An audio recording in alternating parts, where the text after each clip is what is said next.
what advice would you give to someone coming up? The first step is play a lot. If you can't afford it, figure out how to afford it, right?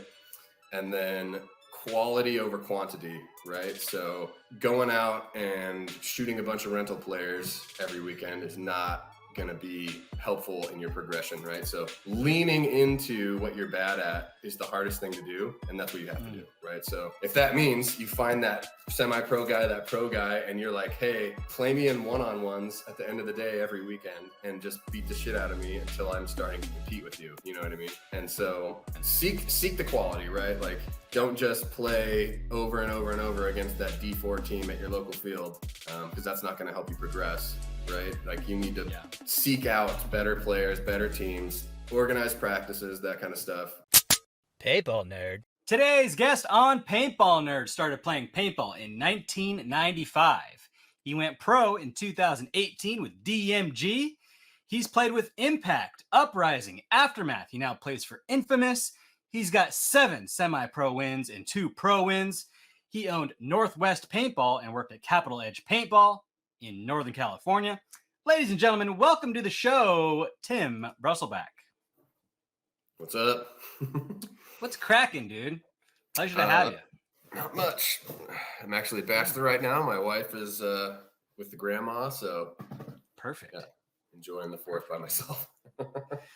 So you've been playing paintball a long time. Yeah, I mean, I would say competitively a lot less.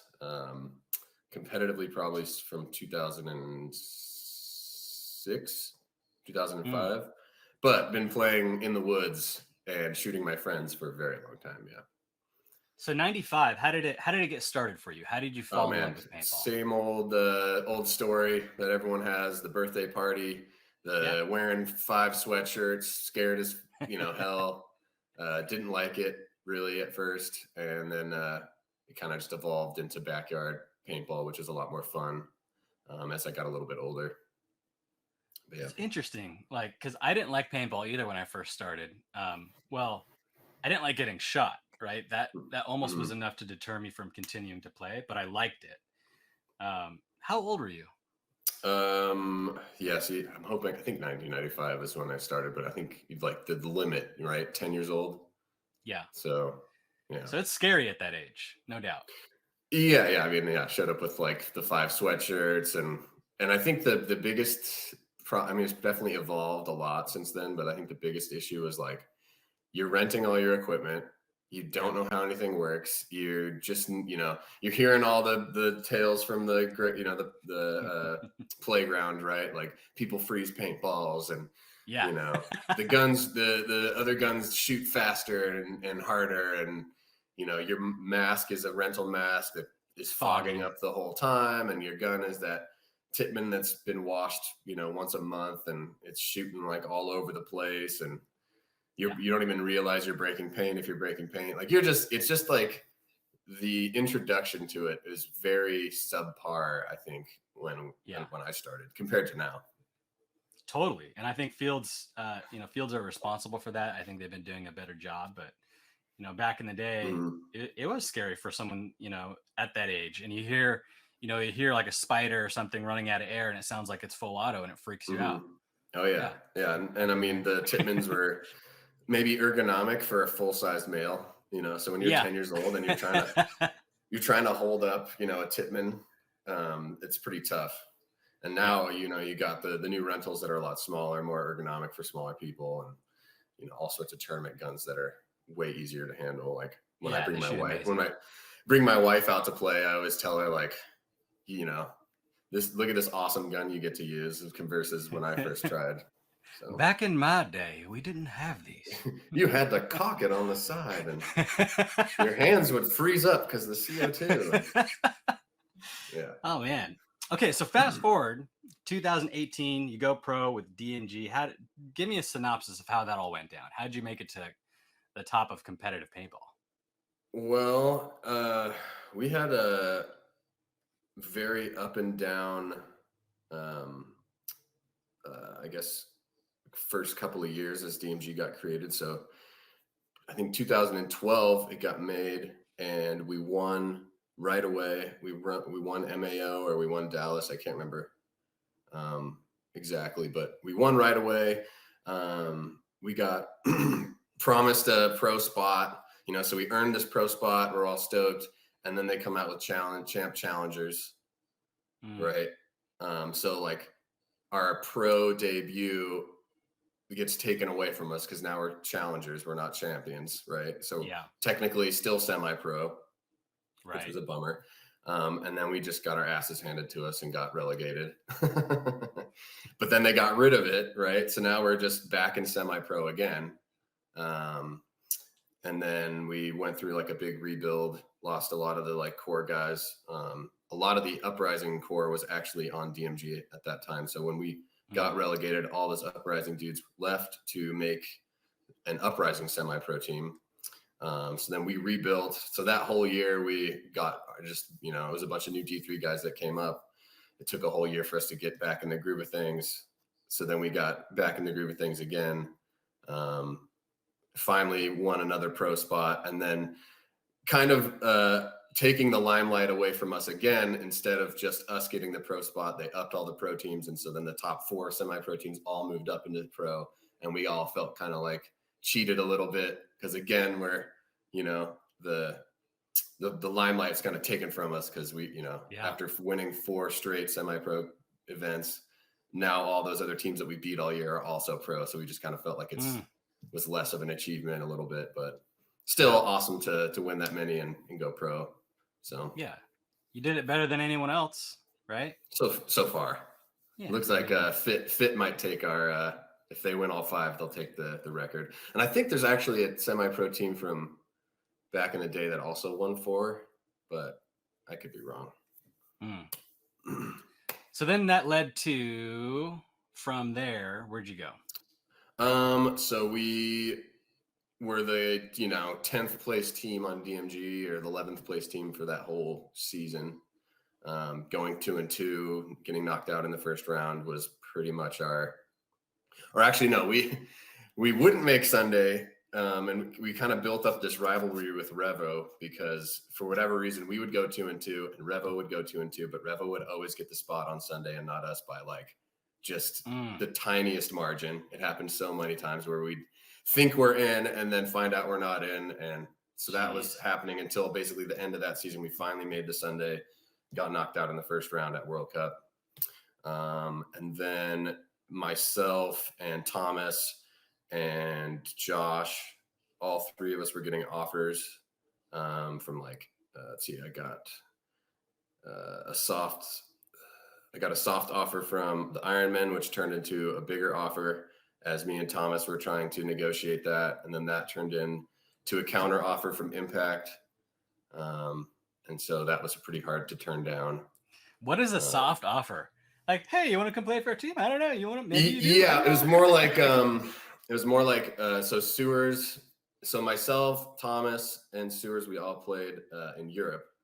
And so before World Cup, Sewers and I and Thomas were talking about, hey, it'd be cool if all of us played on the Ironman.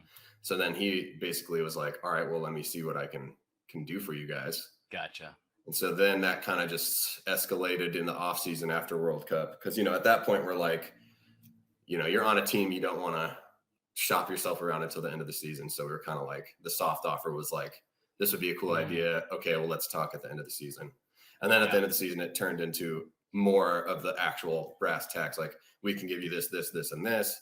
How does that sound? And that's when I approached DMG and Dave and everybody and was like, all right, I got this offer. It's going to be pretty hard to turn down. And then that turned into a counter offer from Impact.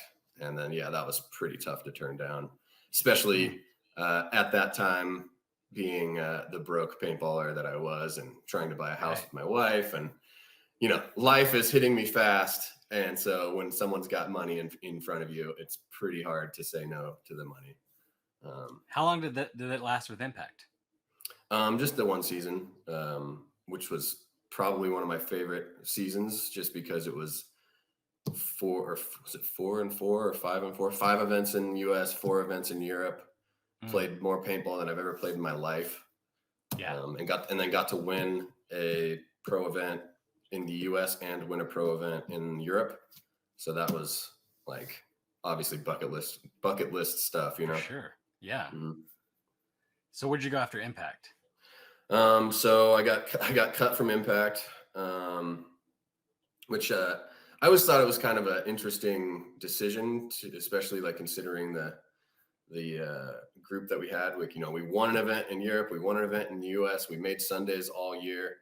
I felt like the team just needed that year to just mesh and build, and like me and Rosati were the rookies that came in, and so we needed that year to like develop and get to know the team. And so like I just think it's a weird thing to think we didn't win all the events, or we didn't win more than 2 events in the US, like that was a bad season, you know. And it's kind of like, that was wild to me that we didn't just build on that. Instead it was like, you know, they cut me, they cut Greg, and they cut Rosati. And so me and Rosati, we played a lot in prelims, but we didn't really see the field on Sunday that much. So I thought that was kind of odd to, you know, cut the new guys that didn't have much sway in the Sunday paintball games, right? And then cutting Greg was another wild thing, because the tournament we won in the US, he had a big role to help win. So that was kind of an odd reason. I don't know. So that was all very strange, but you know, we all 3 of us got cut. And so then, you know, I basically just reached out to some teams, and Uprising seemed like a good fit, because I had played with all those guys before when we went challengers on DMG when it first started. So I figured it'd be an easy transition, you know, going from the fight for your paycheck to hanging out with the boys again. But then COVID happened, and the way that Uprising was ran at the time was a 180 compared to DMG and Impact, right? Like very organized and hardworking, and you know, funded, right, to a team that is really unorganized, doesn't practice very much. So after that first event and then COVID, I was kind of like, I think that if I want to excel my career, I need to find a more organized team. Because all those guys are like having fun, you know, having fun and doing the best they can is kind of that attitude on Uprising. And I think I really want to win. So that was, even though they're all the homies, and I was having a lot of fun. Even that first event, you know, it was a lot of fun, but then, you know, it was the most unprepared I've ever been for an event. Our practices were very unorganized and just chaotic. And it was just like, although fun to hang with the homies, I just needed more structure if I wanted to win a pro tournament again. So you know, it's moved on from them. The season that you had with Impact, I wonder, did they have a season like that, as successful as that after? Actually, that's a good point. Did they win an event after that? Did they win an event after that? It's interesting that's a question for Maddie Marshall, who would know. I'd have to look it up, but yeah, I don't know. I think it's comparable. You know, they didn't like change up the roster and then have that. I think that the problem is they set a standard for how paintball should be played and kind of organized as a team, and they won all those events, and then everyone adapted and kind of evolved with them to then catch up to that standard.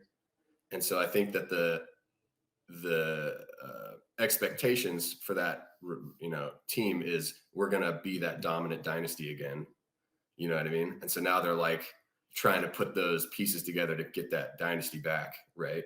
And there's something very big about like a lot of big personalities and, you know, talented players. They need time to mesh, right? Like just look at Diesel this year. It's like they need a coach, they need direction, they need time to mold and mesh as a team, right? So like, yeah, interesting to kind of pull the rug out from the new guys on the team that just got brought in. But I don't know. Such is life, you know. Yeah, it all works out in the end. I mean, now you're with Infamous, and are you happy? Oh yeah. Yeah, Infamous is a great vibe. You know, going from like Impact and Aftermath, where it's like very much a profession, very much like expectations through the roof. Now, obviously we expect to win. We work really, really hard, but the expectation is, we have a bigger roster because everyone on the team is a dad. Everyone on the team is a business owner or, has a career. So the expectations of the team are high, but kind of grounded in reality, right? Where it's like, oh, you need to miss a tournament, like we were missing Jamrose for the last one because he had to work, right? And so like, if I'm on Impact or I'm on Aftermath, you're either not going to play the rest of the year or you're getting cut, right? Because it's like, this is your profession. So being in a group of guys that are like, oh, you need to do something for your family, that's okay, is a very nice change of pace because, I'm 34, I have a kid, I have a wife, I have a career, there's all these things that, it's kind of like, and it's hard to tell a team owner, hey, if you want me to be more professional, then I'm going to need you to pay my mortgage, Yeah. And so even the money that I got from Impact wouldn't even scratch that. It's like, at some point I'd need to like double, triple that in order for me to be like, okay, now I'll put 4 days, 5 days a week into paintball because it's actually going to pay for my mortgage and my kid and my, but then that's the other problem with paintball right now is long run, there is no like retirement plan. There's no 401k. There's no, you know what I mean? So when you're looking, or when I'm thinking what's my 5-year plan, and Impact is saying we need more out of you, and I played paintball more than I'd ever played in my life. I was home that year. I was home in March for 2 days that month. So I traveled so much, played so much paintball, get home for 2 days in March. I'm like, all right, I need to figure out how to come up with another $1,000 this month to pay all this stuff, and I'm here for 2 days to figure that out. All right, see you later. I'm going back to Europe, So then it's like, all right, wife, you got to pick up my slack this month, kind of a thing. And then to do all that, and then it's like, oh, hey, also, you're not going to have any money towards retirement, or who knows how long you'll be on this team, and so it's tough. It's a tough like ask, I guess, for those intense owners that are like, you need to treat this like it's a profession. And then I go, well, then pay me like it's a profession, Yeah. And it's tough to prioritize, paintball in your life when you have things going on like kids and a spouse and a career. It is tough to prioritize paintball because simply it's not the priority, right? Your family is your priority. Like putting food on the table is your priority. Right. And from a team owner's perspective, it's difficult because, they're paying whatever the salary is, but on top of that, they're paying for these players to travel the world. And that's a bill too, right? Everything that player does under their dime is a bill. So it's like, where does them like, yes, if you want the more out of your players, they need to play more, right? But in order for them to put in that time, they need to be compensated to focus on that activity. Right. So it's kind of like this cycle where it's like, how does it end up working? And some people make it work, but it's tough. You're right. Absolutely. So Infamous sounds like a sweet deal. You get to focus on your family, right? You still get to play professional paintball. You guys are performing, you got second at Lone Star. So it seems like a third. I'm sorry. We were second loser. Who got second? Heat. He got second. Yeah. Well, that sounds like it's a nice deal, playing for Travis. Oh yeah, he's a great guy, great coach. Like I said, just a little more grounded in reality, as far as like what paintball is for professionals, and it does help. In terms of an equation for why, like if I was going to pitch to you, hey, do you want to be a professional, paintball team owner? And you would go, okay, is it profitable? And I'd say, no, it's not. In fact, it's the opposite of that. And so Travis is like almost groundbreaking the scene when it comes to like making a professional team profitable, right? So now, it is actually in his best interest to take care of us and help us be better and help us win, because it's tied to his brand, and we actually are this marketing force for his brand, which is making him money, right? So that is a different vibe, right? Because when you have an owner who isn't profiting off of the team and only sinking their money into it, so now you're looking at a guy whose hobby is to make a professional paintball team. Their attitude towards the team is a little bit not worse, but like more intense, because they're putting up all their time and money for the love of it. So it's easier for them to get more frustrated or try to, I guess, have less time or put less time into players because they need it now. They need that, like, if I'm about to pay this much money, we need to see results right now. You know what I mean? Yeah, it's easier for them to question, what am I paying for? And should I continue doing so? Right. You know? So whereas like teams like Infamous or Dynasty, it's like the team name is the brand and they can monetize that. Right. And you're, you know, you can see a direct benefit to your, you know, because we're just the marketing tool now, right? So companies spend tons of money on marketing. So it's an easier pill to swallow when you're like, okay, this is my budget for the team, but this budget is directly helping me be successful, versus just a guy who's like, all right, I'm going to throw away $250,000 this year on a paintball team. Yeah. You know, and that's just because I love it, you know, and kudos to those guys. Like paintball needs that, right? Like we need the, like, what do you call that? We need those guys setting the paving the way for the sport, you know?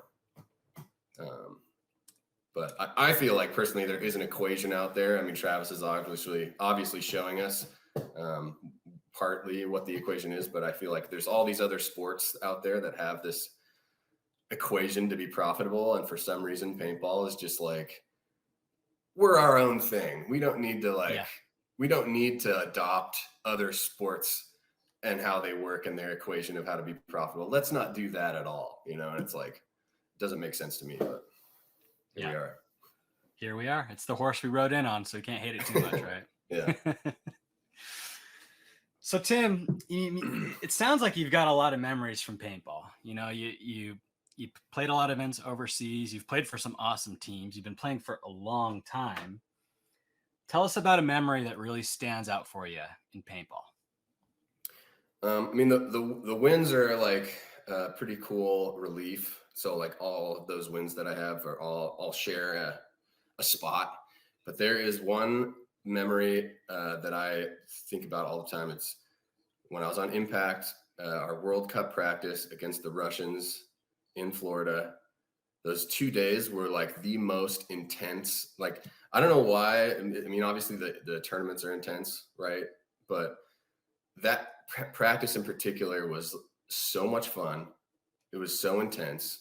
It's one of those, like, every time something good happens, our entire pit is erupting.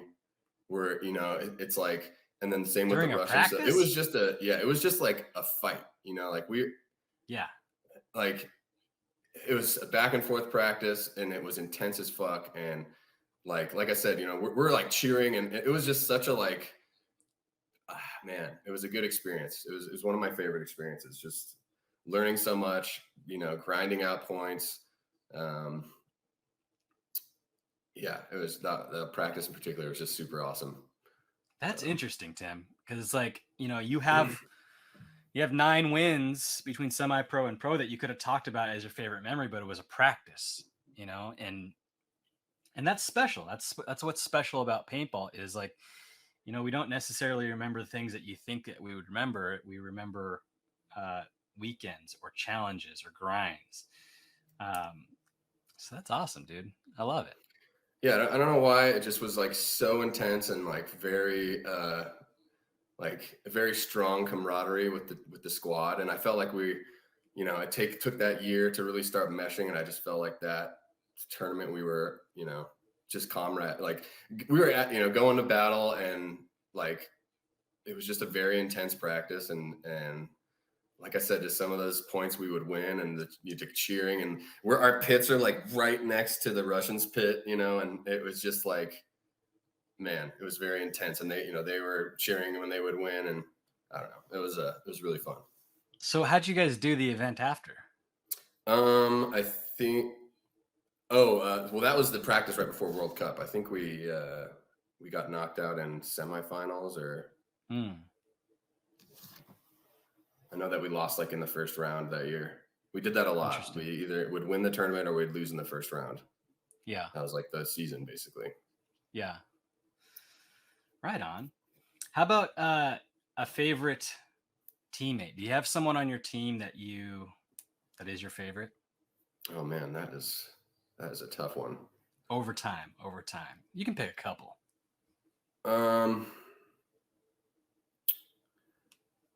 We'll just go. Have you heard the phrase "flat tire friend"? No. All right. I'm excited to know about it, though. Who do you call when it's 2 a.m. and you got a flat tire and you need help?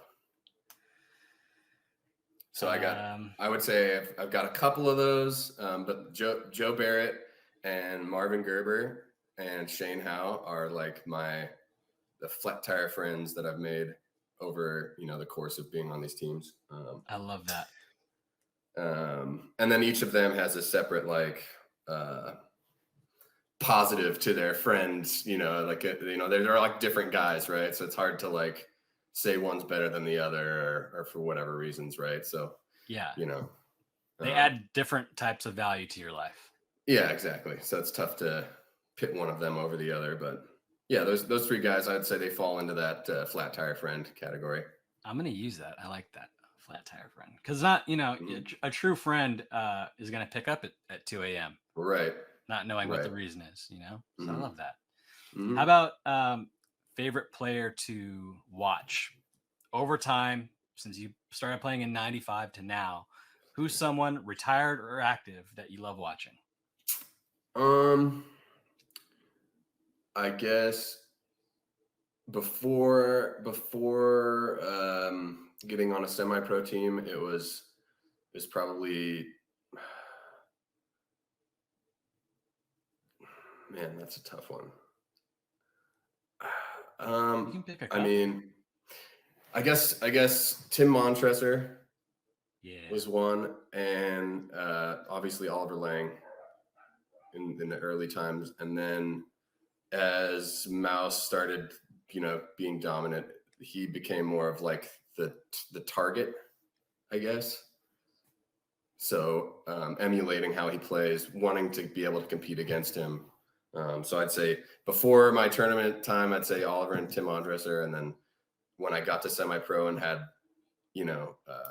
goals and whatnot, it then became Mouse. How do you feel now that Oliver has been back for a couple events? What do you think of that? I think it's pretty cool. The Brett Farving that's happening is great. It's just a testament to it's a testament to to paintball and the longevity of being able to play, well into your shit. I mean, Shane Howe is 50, so being able to play that late blew my mind. Dude looks like he's my age. Yeah. So yeah, I think it's cool, and like I said, a testament to the game. It's so much fun, and when you get a chance to play at the highest level in anything, it's really hard to say no, especially when your body can do it. It's kind of like, why not, right? So I think it's awesome to see him come back.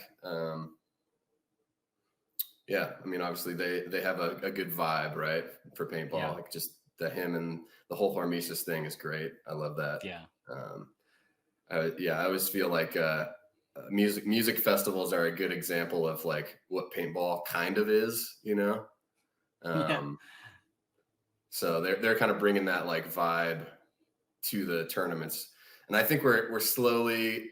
So that's one thing that's kind of what I liked more about European events was they felt like a festival that everyone was that's what they wanted to do and where they wanted to be, So yeah. I know what you mean. People stayed through the event until the award ceremonies, and then they would stay even longer. And, I got funny stories of just really drunk dudes making a fool of themselves after the ceremonies and stuff like that. And it was always funny and fun, right? And then, the U.S. tournaments are very competition only driven, right? And so yeah, it's a weird split, right, between people like me and Joe who want to be at the event from start to finish, because it's we're here for this. I want to, see my friends and share experiences and be a part of it. And then you have the other half that are like, if I don't win, I'm not going to be here. You know what I mean? So I'm here to compete. Yeah. We competed. See you later. And that's like, so I feel like if we're going to be this, because like I was bringing up before, paintball is like this strange equation of like festival sport, right? So like, if we're gonna just be competitive, let's not be a festival. Let's do a split West and East Coast, and let's have games and a season, and you know what I mean? Let's not be so festival, right? But we're like split between the two, where this is basically a festival that we play paintball at, but we don't treat it like a festival in the US. It's instead treated like, like all the other normal sports are, but for some reason, we cram it all into this festival weekend instead of it being like, an example would be, why don't we just play games locally against other pro teams at a local field and have fans in a stadium and sick ticket sales? And you know what I mean? Like, why aren't we doing it like that if that's how we're going to treat it? Instead, we treat it like, we treat it like a music festival, but then nobody is at the festival, Like imagine buying music festival tickets and you only like one artist and you just spent money on a 3-day festival ticket. You go for the one day and then instead of hanging out at this thing, you just, spent all this money to be at. You're like, I'm going back to the hotel. You know what I mean? Like, you may want to try 10-man. The 10-man events are very I actually just got second place at a 10-man event with we played with Avalanche, I think. A bunch of some old pro guys. Dave just held one at his field. No, those are great. Those are a great time. That is like the vibe of, what's set up. Our like current system is set up for that. It's almost like we took that fun festival paintball feel and then made it hyper competitive and then didn't evolve out of the festival field. Like we're holding on to that 10-man thing instead of adopting a more like sport style season. You know what I mean? Yeah. And like that, like I said, that equation of profitability, like if I'm a professional team owner, like I'd want to own a stadium and I'd want to own the rights to all the, branding. And I'd want to try to like build a rivalry up with two of the local pro teams and sell tickets and yada, yada, yada. Right. But instead all the money that could be made by the pro teams is then spent on travel by the other teams. Right. So like, anyway. Well, you also mentioned something there where it's like, if there were like fixed brackets and you like the same teams played each other every season, like, or every event, right? Start there, every event, then you have the ability to do what you mentioned, which is create rivalries, which is really positive for the sport. Right. Like, I want to see that. I want to see like the old school rivalries happen. And I think you can get that when you fix the brackets, like you said, maybe East and West and do it that way. Yeah. I mean, paintball has a lot of, Yeah. I would just say if we did, like, the biggest argument I have about how we need to get away from it being like a festival is that when all of my personal fan base is right here in California, right? So when I think about who I could sell tickets to, who would want to come watch me, they're all in Washington, Northern California. And then trying to convince those fans to spend $1,000 each to fly to Philadelphia to watch me play paint. No one's doing that, right? Even my parents are like, yeah, I'm not going to spend $1,500 to fly, hotel, rental car. But I could convince, it'd be way easier sell to be like, hey, drive 2 hours, spend $20 on a ticket into the stadium, and then, bring your friends. Now that's 5 people that came to watch, so it's kind of like you multiply that by all the guys on the team and the friends and family. All of a sudden, our team just brought 100+ people to come watch and buy tickets and spend money at the beer garden and buy food at the, you know what I mean? So now all of a sudden there's that profitable equation that we could have, you know, but Tim, you can and fix like paintball. I said, building the the rivalry, right? Like a good rivalry, right? Like before was DMG and Excessive, right? Like when we were challengers, we would travel down to play Excessive, and we had this like rivalry building, you know what I mean? But we never played each other in a tournament. You know what I mean? So it's like practice rivals. The practice was was that intense rivalry that would happen, you know what I mean? And might be more fun to watch than the tournament itself. You know what I mean? So the drama is what you need. Right. Well, Tim, I mean, you have, you know, it's just money, right? Like there's tons of ideas out there on how to fix, repair, or improve paintball. But at the end of the day, you know, you need someone with deep pockets to bring it to fruition. And I think the people that have those deep pockets are already putting their eggs in a different basket. And it's like, right. They're in that festival style. You know what I mean? They're like, this is our vacation. Or it's like a hobby. It's like, this is my hobby, and you know, I'm wealthy, and I'm going to put my money on this, and I know I'm not going to get a return. Right. And because, you know, the deeper question is, you know, if you have the type of capital to improve paintball, would you do that? Or would you take that capital, invest it into real estate where you know you can make a return? It's like, you know, the people that have the money to save paintball, there's better investments for them, right? Oh yeah. So having owned a paintball store, I'm very much If anyone asks me, why don't you own the paintball store anymore? Because it didn't make money. You know? So margins are difficult, certainly. But you know, as much negative as I may have to say about paintball, again, it's the horse I rode in on. You know, it's what I do. I'm the paintball nerd. You know, it's like I love the sport, even though I'm aware of all its inadequacies and shortcomings. I love it. You know. Yeah, same. I can't walk away. Yeah, exactly. Believe me, I've had multiple moments of like, okay, this is it. You know what I mean? And then I'm like, no. Love it. You know what I mean? Yeah. Well, Tim, every paintball player has something that's near and dear to their heart. Could be a old gun, maybe a headband, you know, something like that. What is it for you? So it's, I have one of the 4 trophies from our semi-pro year. I'm not really sure what happened. I think Thomas Kim has one, and maybe he has 2.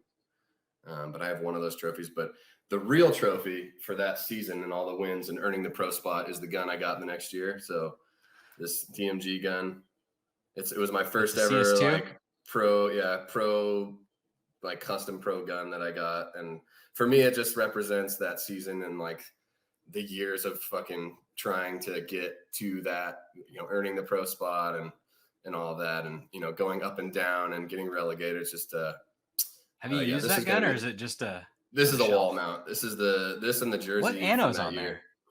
What's that little? Oh, it says DMG on it. Okay. So it's pretty sweet.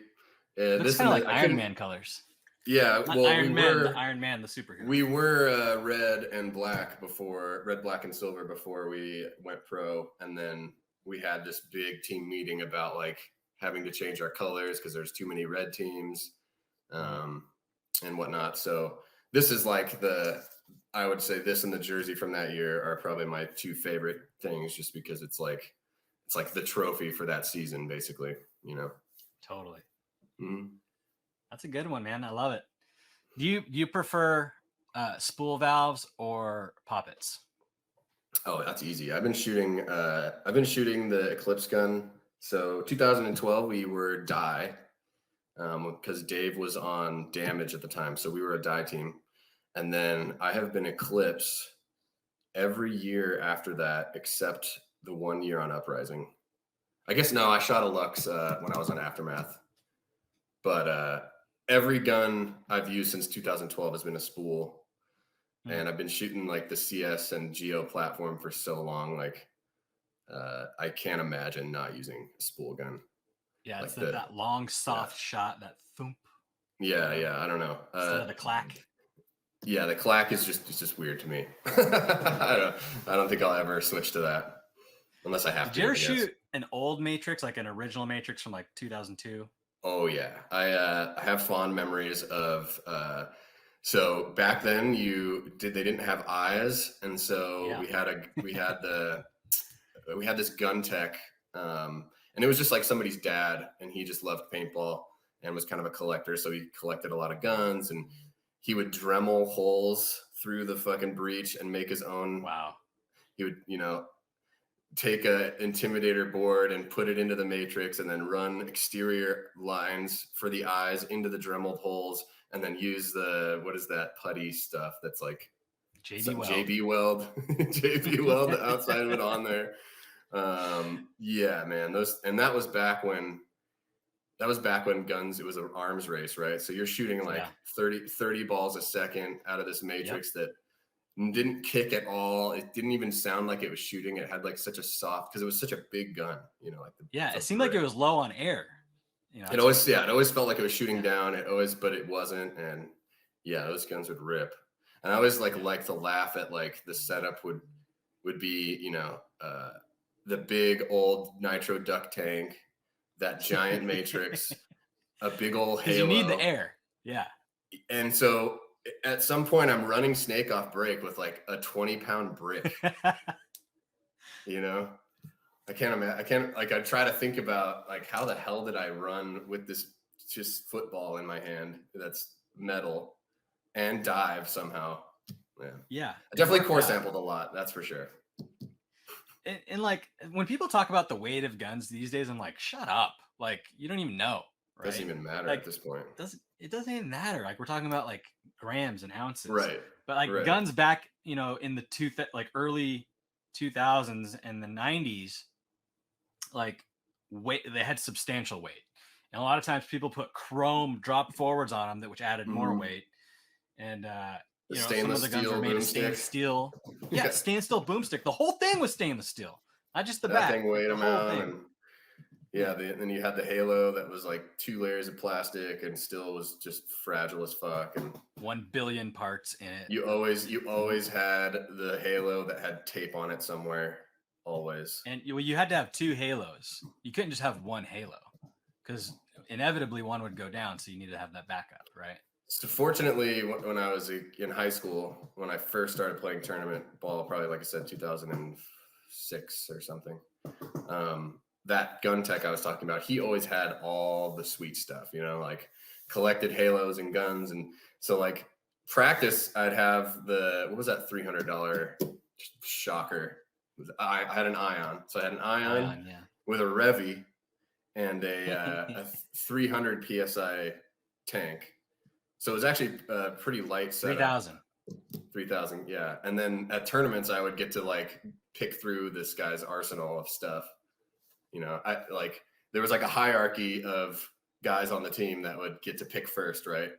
He would bring his, like the dude was a gun collector, right? So he'd just have like 10 guns all out at the boot, and then based on how old you were, like because at that time the local field had like 3 teams, the young guns team, the novice team, and the open team. And so like most of the open guys had their own guns, but then it was like all the kids that were on the other teams that were broke would then, bring their practice setup with them, but then be like, hey man, can I use that intimidator no one's using? You know what I mean? Dude, God bless that guy. That guy is great for the sport. Like we need more like him at every field. Oh, I know that. Give the kids an experience, make them want to play paintball again. I got to use this badass gun. And the refs would they knew that guy. I wish I could remember his name. But the refs knew of the guy, right, at the local tournaments. So like I have this memory of I got his A-bomb intimidator, right, with the halo all set up, and I walk out on the field and the ref looks at me, looks at the gun, says, "Is that so-and-so's gun?" And I said, "Yeah." He's like, "That's illegal. Take it off the field." Fuck. Oh man. Well, like I think we need more like him. I think a lot of pros should take the role of this guy. You know, like Yeah, I feel your mean, I feel, know make that me happen for and kids. Me and Marv are very much like that. Gerber. So like at Capital Edge, usually if like somebody needs equipment, we'll help them. We'll loan the equipment out. If someone needs a gun, you know, usually loan the gun out as best we can. Yeah. But now it's tougher, right? Like I've got like this. So I've got this, you know, this gun. I've got the impact gun still. It's tough to lend these out. Oh yeah, you're not gonna lend that one out. Like you don't like really hoard guns, right? Like you No, use not a gun really. for a season and you sell it, Sell and then it you just and then use get what. the new one. Yeah. Yeah, that makes sense. But yeah, What this one particular held on to. Same what with the advice impact would one. you give to a younger player outside of like finding a pro at your field and asking them to use their gun? Like, what advice would you give to someone coming up? Well, I mean, it's kind of paintball's a funny sport because it's kind of like polo, right? Where it's for the more upper class, right? Like it's not. Oh yeah, it's like snowboarding, right? If you it's can't, expensive. it's expensive. Like this isn't something that you can do all the time. Or if you are, you're going broke, or you're working in the industry to, you know what I mean? Like if you're a pro snowboarder, you're a lifty. You work at the resort. You know, you live out of your van. You know, like you're doing everything you can so you can snowboard 5 days a week. So, if you're that broke kid, because obviously if you're come from upper class, it's a little bit easier to be like, Mom, Dad, I want to play 3 days a week. Yeah. So I would, obviously you got to play a lot. So if your goal is to become a pro player, you got to play a lot. So that means, like when I was in high school, that means instead of taking your girlfriend out on a date, right? Instead of going to the movies with your buddies, giving that 21-year-old your paycheck so they can go buy beer for everybody, that's stuff that you're not doing. You're not doing that stuff so that you can play paintball twice a week. And then, what I used to do, because the open team on the local field that we played at, they were belligerent with their paint because it was like provided to them or whatever as part of their sponsorship. And so they would just leave bags of paint laying out, half bags, pods. They would kind of just leave pods at the end of practice. And so I was that vulture just collecting paintballs into a bag. And, back then I was a snake guy. So I would shoot probably a hopper a game, so I needed like 3 bags of paint and then I could practice again, so I was just resourceful in the, like, I'm going to do everything I can to get these paintballs so that I can play again. And then that kind of just escalated into like being smart with how I'm getting the paint and, hey, I'm going to blow up the field and clean the field. Will that cover my entry for the day? Yep. Okay, great. Now I'm playing at the field for free, all that kind of stuff. So that's like the first step is play a lot. If you can't afford it, figure out how to afford it, right? And then quality over quantity, right? So going out and shooting a bunch of rental players every weekend is not going to be helpful in your progression, right? So leaning into what you're bad at is the hardest thing to do, and that's what you have to do, right? So if that means you find that semi-pro guy, that pro guy, and you're like, hey, play me in one-on-ones at the end of the day every weekend and just beat the shit out of me until I'm starting to compete with you. You know what I mean? And so the examples I have of that are like my first pro practices were very not good for my stock, I guess you could say, as the local people who knew me, watching me getting my ass beat against real pros, you know what I mean? Yeah. And a lot of people would shy away from that because you don't want to get exposed, but it's almost like expose yourself, you know what I mean? Now you know what you got to work on. Now you got questions to ask the pro players, all that, right? And then just take your lumps. And it, like, back in my day, it was a lot worse, right? Like those older guys would, shooting 30 balls a second would crush you, bunker you in the face and the neck and the hands, and the people are way nicer now. So True. That's very the true. lumps that you're going to get nowadays is a lot less than, than it used to be, right? Like my first pro practice in 7-man, I got to practice against Mouse, and there's a point where he came around to bunker me and didn't shoot. His barrel is like against my neck, and he doesn't shoot me in the neck because he's being nice. You know what I mean? And so that's just like back when I was 16, I would have taken 10 in the neck. You know what I mean? And so especially like during the arms race time where like guns they're trying to shooting get them 30 as balls fast a as second. possible. Like so people. But don't be afraid to take the lumps from the pro guys. Don't be afraid to expose yourself and your weaknesses. Seek the lumps, even seek the quality, right? Like don't just play over and over and over against that D4 team at your local field, because that's not going to help you progress, right? Like you need to seek out better players, better teams, organized practices, that kind of stuff. Capital Edge does a sweet meet and greet event, I believe, at the end of the season or maybe the beginning of the season. I'm not 100% certain, but that is like a huge tool, right? Like if you're trying to break into the community, that is a great way to do it. And then finding like someone like Marvin Gerber at Capital Edge too, like pros that are friendly, that, hey man, I'm new to the paintball field. Is there a team you could hook me up with? Is there a captain that I can talk to? Is there, just don't be that awkward kid that's afraid to talk to people. It's like coming out of your comfort zone a little bit to break into the mold, right? Because the best thing you can do is get reps in front of pro players, because that's there's no draft, there's no either you're going to earn a spot with your team through semi-pro, or you're going to have so many reps in front of a pro guy or against a pro guy that they go, hey, this guy's really good, let's give him a shot, So, and it helps if you're likable. That's being coachable is huge, right? You don't want to be that kid who's like, if you're competitive, that's a step in the right direction, but you don't want to be the guy where that pro guy finally is going to approach you to give you some advice and help you out. And then you give him a yeah, but. And, to quote Greg Sewers, but did you win? Did you win? You didn't win. So maybe you're doing something wrong. You know what I mean? And that's a hard thing to swallow, especially like, that was my biggest issue, is I was like self-made for so long, no coaching, just playing myself with my team, figuring things out on my own, to then get into Dave's program and have Dave telling me I'm doing things wrong. And then back talking him to the point where now he, we've, me and him have had a heart to heart where he's like, your attitude is slowing you down because you won't admit that you're wrong. You know what I mean? Got to be coachable. Mm-hmm. So, yeah. Love it. Do you have any books that you might recommend that would help along this journey?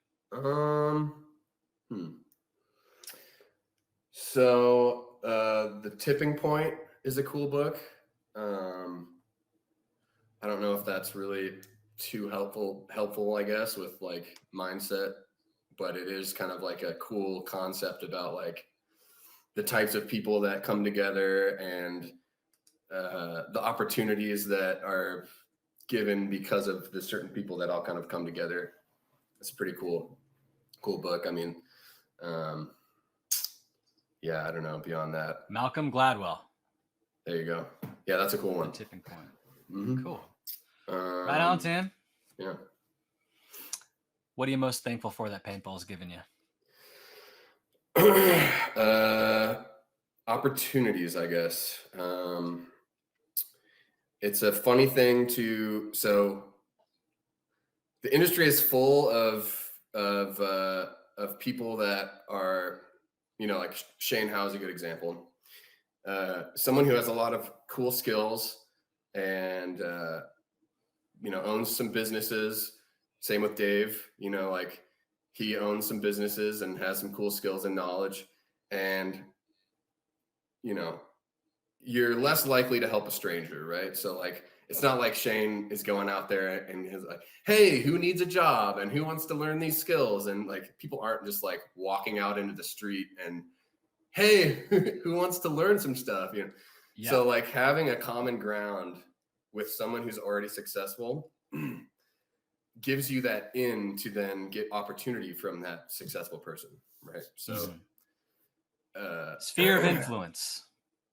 Yeah, it's kind of like you now have this common ground with this person. So now you can approach them, you can talk to them, you can ask them questions, you can, you know, be in a moment where they offer you an opportunity because you've built this relationship with them. So I'd say, yeah, relationships and opportunity.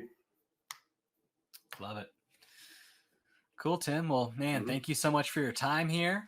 Is there anything that you'd like to part with for the paintball community? To those who are coming up in the sport, love it, want to be better at it, expose yourself, don't give up. To those that have control over the paintball industry, give up some of your control. Try to take these equations that exist and apply them to our sport. Because right now I'm like, I feel like the powers that be are making these small changes that really don't affect anything. And it's giving this illusion of like, we're trying, you know what I mean? Like with the PSP and now like with the one weekend thing, you know, it's kind of like, I almost feel like they're distracting us with these funny little changes that don't really do anything, instead of, like I said, there's sports that have an equation that makes pro teams profitable. Why are we not doing that? So follow a powers proven that path. be, Why not? relinquish some power, try actual things that could help the sport, you know, and maybe those who have an opportunity to poke the hornet's nest, do it, because that's what the sport needs. So perfect. What do you think is the cleanest burning fuel? Propane, I tell you what. Cool. Thanks, Tim. Yep. Thank you, man.